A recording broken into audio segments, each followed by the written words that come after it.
Ya, Assalamualaikum warahmatullahi wabarakatuh. Perkenalkan, nama saya Sri Wahyuningsi, NIM saya 8040 170304. Di sini saya akan menjelaskan mengenai pasar digital versus pasar tradisional. Namun untuk itu sebelumnya saya akan menjelaskan terlebih dahulu maksud dari pasar digital dan maksud dari pasar tradisional. Pasar digital merupakan kegiatan jual beli yang dimana konsumen dan pembelinya itu tidak bertemu secara langsung dan jangkauannya cukup luas, sangat luas jangkauan pasar digital, di mana transaksinya juga dilakukan secara digital. Berbeda dengan pasar tradisional yang dimana dia merupakan tempat jual beli di mana penjual dan konsumennya bertemu secara langsung, bertatap muka, dan transaksi yang terjadi itu juga secara langsung. Dia bisa berupa kios, berupa toko. Nah, di sini ini adalah tabel mengenai perbedaan antara pasar digital dengan pasar tradisional yang berdasarkan sekitar beberapa faktor. Yang pertama adalah faktor biaya pencarian, biaya transaksi, penundaan kepuasan, biaya menu, penentuan harga dinamis, diskriminasi harga, segmentasi pasar, biaya penggantian, pengaruh jaringan, disintermediasi. Nah, berdasarkan faktor-faktor ini, saya akan menjelaskan mengapa pasar digital menjadi rendah, mengapa pasar tradisional malah tinggi di slide selanjutnya. Kita masuk ke slide selanjutnya. Di sini merupakan faktor pertama, yaitu biaya pencarian. Biaya pencarian merupakan biaya yang akan dikeluarkan oleh pembeli atau calon pembeli dalam mencari atau membeli produk dan barang yang mereka inginkan. Di sini pasar digital dikatakan rendah. Alasannya, karena secara fisik pembeli atau calon pembeli tidak perlu berpindah-pindah tempat. Mereka cukup melakukan pencarian tersebut melalui komputer yang terhubung ke internet. Bahkan dengan adanya mesin pencari atau search engine, pencarian di atas suatu barang atau jasa di internet dapat menjadi lebih mudah dan efisiensi. Berbeda dengan pasar tradisional, dia tinggi. Alasannya karena dalam mencari produk atau jasa yang pembeli atau calon pembeli itu berpindah-pindah tempat dari satu toko ke toko lainnya untuk menemukan barang atau jasa yang diinginkan. Pada saat pembeli atau calon pembeli itu berpindah-pindah tempat, maka mereka akan mengeluarkan biaya transportasi. Nah, itulah mengapa dia dikatakan lebih tinggi dibandingkan dengan pasar digital. Dicontohkan di sini saya contohkan. Ini adalah pasar digital, sedangkan ini pasar tradisional. Di sini saya contohkan seperti Pak Jono.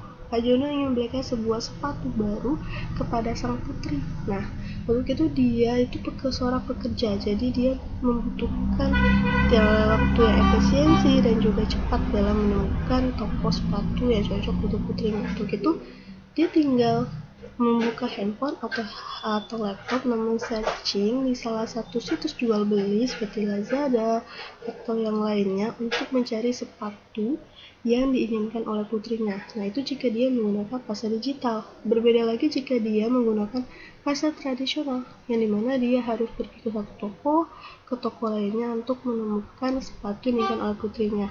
Karena belum tentu satu toko ini memiliki sepatu yang diinginkan oleh putrinya itu. Nah, itu pun juga dia harus mengeluarkan biaya transportasi dan membuat waktunya menjadi tidak efisiensi. Kita lanjut ke slide berikutnya. Di sini biaya transaksi. Biaya transaksi ini adalah biaya yang dikeluarkan untuk menjalankan sistem ekonomi. Di sini pasar digital dikatakan dia lebih rendah karena berkurangnya biaya koordinasi, hambatan geografis yang rendah, biaya transportasi karena dia berada di satu tempat tadi, tidak berpindah-pindah lokasi, tidak mengeluarkan biaya tambahan yang besar karena memanfaatkan jaringan internet sebagai medianya. Berbeda dengan pasar tradisional yang tinggi. Alasannya, karena biasanya penjual yang berjualan di pasar tradisional pasti harus mengeluarkan beberapa biaya untuk mendukung kelancaran usaha mereka. Contoh biayanya itu seperti biaya transportasi, biaya koordinasi supplier, dan biaya keamanan, listrik, air, dan telepon jika mereka memiliki sebuah toko atau kios. Lanjut ke contoh, di sini saya contohkan Rita adalah seorang penjual yang dimana jika dia menggunakan pasar digital, maka dia hanya mengeluarkan dua kemungkinan biaya, yaitu kemungkinan biaya internet sebagai biaya utamanya dan biaya transportasi pengiriman paket. Namun ini tidak selalu terjadi. Sedangkan jika dia menggunakan pasar tradisional, maka dia harus mengeluarkan biaya air, biaya keamanan, biaya pengiriman, baik pengiriman barang ataupun pengiriman paket dari supplier, kemudian biaya listrik. Kita lanjut ke yang faktor ketiga, ini adalah penundaan kepuasan. Setiap manusia itu selalu ingin cepat, tidak ingin ditunda atau tidak sesuai dengan keinginannya. Nah, di sini pasar digital dikatakan tinggi kecuali untuk barang digital. Hal ini karena konsumen atau pembeli menggunakan jasa atau membeli barang di pasar digital harus menunggu barang mereka sampai berada di tangan mereka. Mereka tidak bisa mengkonsumsi secara langsung kecuali barang digital, sehingga ini menyebabkan penundaan kepuasan untuk konsumen menjadi tinggi. Sama halnya dengan pasar digital tadi, dia tinggi, namun pasar tradisional untuk semua barang, termasuk ke barang digital. Di sini karena konsumen atau pembeli menggunakan jasa dan membeli barang di pasar tradisional, juga harus menunggu barang tersebut tersedia di pasar tersebut, termasuk barang digital, karena ketersediaan barang yang dijual oleh penjual itu tergantung dengan produsen maupun supplier, jadi dia tidak selalu ada. Nah, saya contohkan di sini pasar digital. Di sini penjelasannya adalah Nisa. Dia membeli sebuah produk kecantikan di salah satu toko online yang berada di Jakarta, sedangkan dia berada di Jambi. Untuk itu dia harus menunggu selama beberapa minggu agar barang ini sampai di tangannya, dan pengirimannya juga membutuhkan waktu yang lama, apalagi ini berbeda pulau. Contoh pasar tradisional ini merupakan contoh sebuah gudang produksi yang dimana dia akan mengirimkan atau mengirimkan akan menjadi supplier pada sebuah kios tas yang berada di pasar tradisional. Di sini saya contohkan sebuah kios tas yang berada di pasar tradisional selalu berusaha menyediakan barang yang sesuai dengan permintaan pasar. Namun semuanya tergantung lagi dengan produsen barang dan juga supplier yang bekerjasama dengan mereka.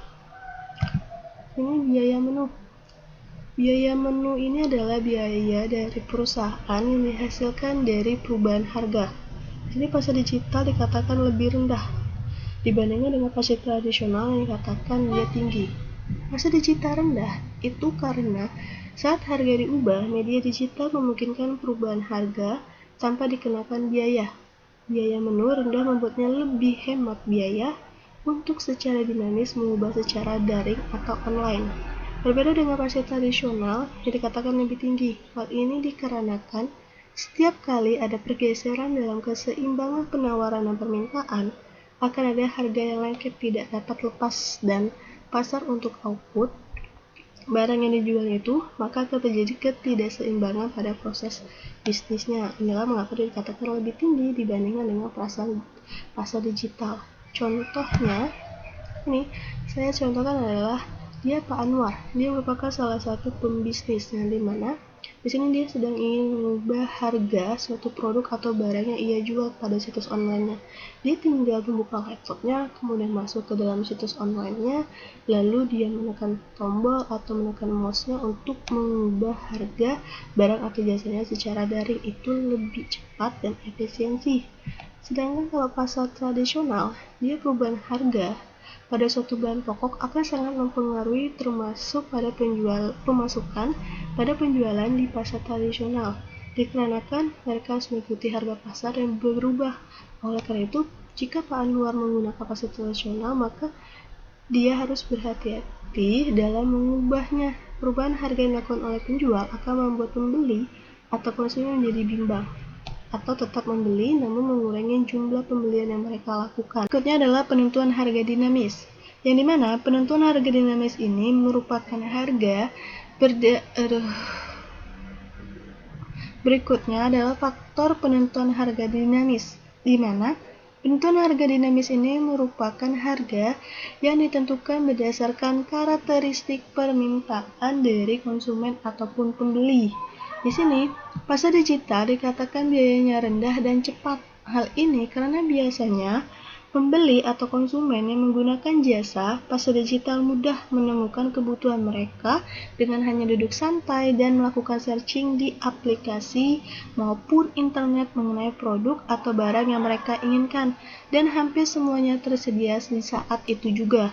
Penjual juga tinggal memasukkan item-item barang yang mereka jual ke dalam website maupun aplikasi penjualan online. Nah, sedangkan pasar tradisional dikatakan tinggi dan tertunda. Hal ini dikarenakan penjual harus melakukan analisis terhadap barang atau produk yang sedang banyak dicari oleh pembeli. Karena jika saat pembeli datang ke toko dan produk tidak ada, maka pembeli tersebut tidak akan membeli apapun dari toko itu. Pembeli atau konsumen juga sulit menemukan barang yang mereka inginkan saat itu juga jika di pasar tradisional, karena banyak barang yang belum tersedia di sana, karena dia juga tergantung dengan supplier dan juga produsen barang. Contohnya, di sini saya contohkan Rita baru saja mengupload baju yang ia jual di situs online miliknya. Tak berapa lama kemudian, dia mendapatkan pemesanan dari konsumen saat itu juga. Yang berbeda saat Rita menggunakan atau penjualan di pasar tradisional, yang dimana di setiap hari atau minggunya dia perlu untuk memeriksakan stok pakaian di tokonya agar selalu tersedia dan melakukan analisis terhadap kebutuhan konsumen. Namun, dia tidak mudah untuk mengubah jenis pakaian yang ada di tokonya, karena semuanya tergantung kepada produsen dan supplier yang bekerja sama dengannya. Kemudian lanjut ke faktor berikutnya, diskriminasi harga. Ini adalah merupakan di mana ada satu produk yang dijual dengan harga yang berbeda dari beberapa toko. Di sini dikatakan bahwa pasar digital itu biayanya rendah, cepat. Hal ini dikarenakan biaya yang dikeluarkan pada pasar digital untuk mencantumkan harga yang berbeda pada produknya tidak memerlukan biaya tinggi. Karena penjual yang berjualan di pasar digital hanya tinggal menekan tombol atau memasukkan harga yang mereka buat dengan mudah dan cepat, tidak membutuhkan waktu yang lama. Berbeda dengan pasar tradisional yang dikatakan tinggi dan tertunda. Hal ini dikarenakan pada pasar tradisional dalam mengubah harga yang tidak sama dengan harga penjual lainnya sangatlah berisiko. Karena bisa saja pembeli tidak akan menjadi membeli di tempat mereka karena membandingkan harga tersebut. Untuk mengubahnya juga mereka perlu melakukan analisis pasar agar dapat menentukan harga yang sesuai, dan itu memerlukan waktu untuk mengubahnya, sehingga terkadang membuat penjualan menjadi tertunda. Inilah mengapa dia dikatakan tinggi dan tertunda. Contohnya, di sini saya contohkan, Pak Nur melakukan analisis terhadap produk-produk yang ia jual secara online untuk mengubahnya dan menyesuaikan dengan analisisnya. Beliau hanya tinggal menghidupkan handphonenya, kemudian lalu masuk ke dalam akun web jual online-nya dan mengubah harga yang ada di sana untuk memasukkan harga yang menurutnya sesuai dengan produk tersebut. Di sini contohkan lagi pasar tradisional. Di sini saya contohkan Bu Joko. Dia memiliki salah satu antara tiga toko ini, yang mana beliau menjual bahan pokok dan kebutuhan sehari-hari. Sedangkan sederetan toko lainnya juga menjual hal yang sama. Bu Joko sangat berhati-hati dalam mengubah harga barang yang ia jual, karena konsumen atau pembeli bisa mengetahui perubahan harga yang ia lakukan dengan membandingkan satu toko dengan tokonya, dan akhirnya menyebabkan konsumen itu pergi ke harga yang menurutnya lebih cukup. Sini lanjut ke faktor berikutnya adalah segmentasi pasar. Di sini pasar digital dikatakan biayanya rendah, ketepatan sedang. Alasannya, karena pada pasar digital penjual bisa memanfaatkan Google untuk menganalisis apa yang paling banyak digunakan oleh konsumen. Karena Google merupakan media sangat familiar dengan masyarakat kita. Lalu penjual juga bisa melihat karakteristik calon pembeli melalui media sosial, sehingga biaya yang mereka keluarkan rendah dan ketepatan akan analisis mereka sedang, karena akan terjadi banyak perubahan di masyarakat mengikuti perkembangan zaman. Sedangkan pasar tradisional dikatakan harga tinggi, ketepatannya kurang. Pada pasar tradisional, biasanya penjual itu melakukan analisis apa yang banyak digunakan oleh konsumen secara langsung, sehingga membuat analisis mereka kurang tepat dengan permintaan pasar saat itu. Perubahannya hanya mereka lihat secara langsung, tidak seperti digital yang bisa memanfaatkan jaringan internet untuk melakukan analisis. Barang yang mereka jual juga tergantung pada produsen barang tadi. Saya contohkan di sini. Ini adalah sebuah toko online yang selalu berusaha untuk mengupdate penjualan yang mereka lakukan dengan memanfaatkan media sosial seperti Twitter, Facebook, dan yang lainnya. Dan untuk pencarian Google untuk mengetahui apa saja yang paling banyak digunakan oleh masyarakat atau yang sedang tren saat itu. Untuk mengikuti perkembangan tersebut, penggunaan internet itu cukup baik. Sedangkan pasar tradisional, di sini saya contohkan, Toko Anwar adalah salah satu toko yang buka di pasar tradisional, di mana mereka menjual berbagai merek minuman. Untuk mengikuti perkembangan mengenai berbagai macam produk atau merek minuman itu, mereka melakukan analisis secara langsung tanpa menggunakan internet dan tergantung kepada produsen minuman yang bekerja sama dengan Toko Anwar. Di sini masuk ke faktor biaya penggantian. Di sini katakan bahwa pasar digital itu tinggi atau rendah tergantung pada pasar. Alasannya, karena pasar digital dapat mengurangi dan menambah biaya penggantian bergantung pada sifat produk atau layanan yang dijual dan dapat menyebabkan penundaan kepuasan.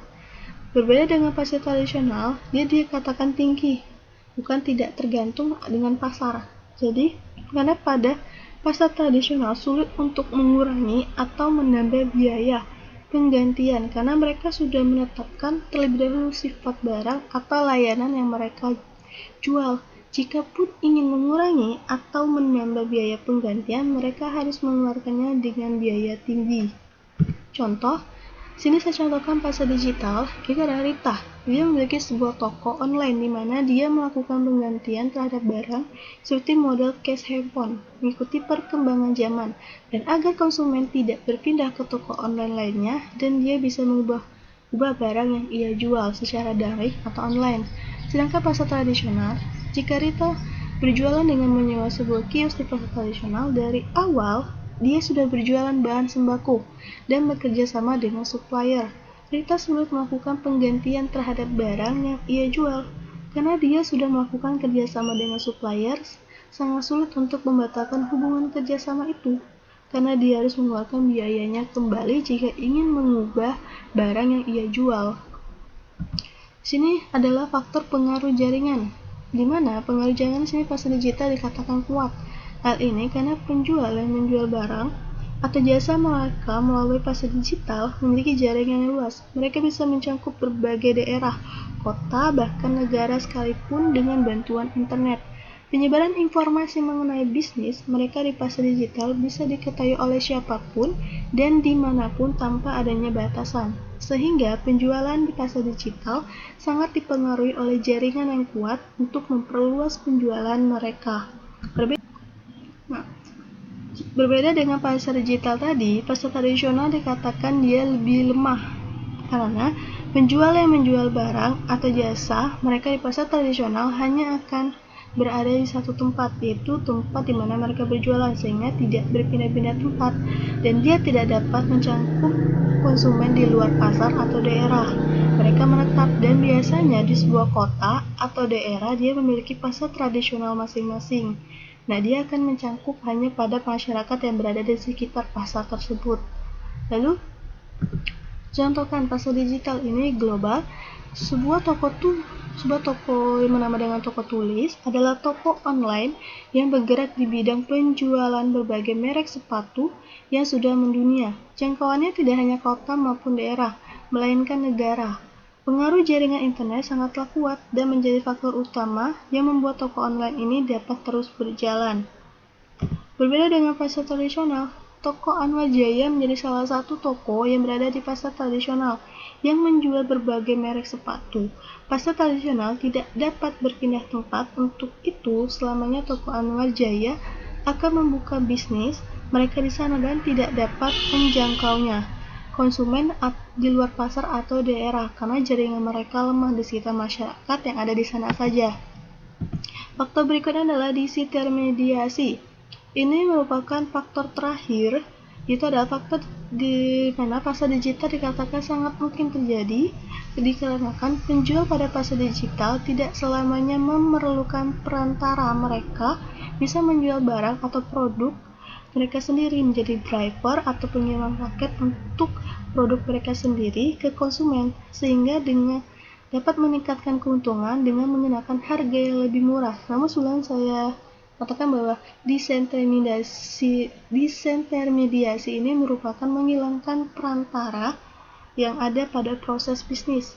Sedangkan di pasar tradisional ini kurang kemungkinan terjadi. Hal ini karena penjual pada pasar tradisional membutuhkan perantara yang membantu mereka dalam melakukan proses bisnis seperti produsen atau supplier. Dan pasar tradisional juga banyak barang yang dibeli kemudian dijual kembali. Kurang kemungkinan jika pembeli menciptakan atau membuat barang yang akan mereka jual kepada konsumen. Ada namun kurang. Saya contohkan di sini, ini adalah maskapai dan juga hotel. Maskapai penerbangan dan hotel mengelola situs reservasi online mereka sendiri untuk mendapatkan keuntungan lebih besar setiap kali karena mereka sudah menghilangkan perantaranya, yaitu adalah agen penjualan. Berbeda di pasar tradisional, ini adalah supplier yang dimana pengiriman paket ya. Toko-toko yang ada maupun pedagang di pasar tradisional memerlukan perantara untuk menjual barang mereka. Bekerja sama dengan supplier atau produsen melakukan pengiriman barang, kebanyakan dari mereka tidak bisa memproduksi barang sendiri. Nah, ini adalah faktor terakhir dari perbedaan antara pasar tradisional versus pasar digital. Nah, untuk itu, sekian dulu video yang saya buat dan saya ingin mengucapkan terima kasih dan mohon maaf jika ada salah-salah kata dan saya akhiri. Wassalamualaikum warahmatullahi wabarakatuh.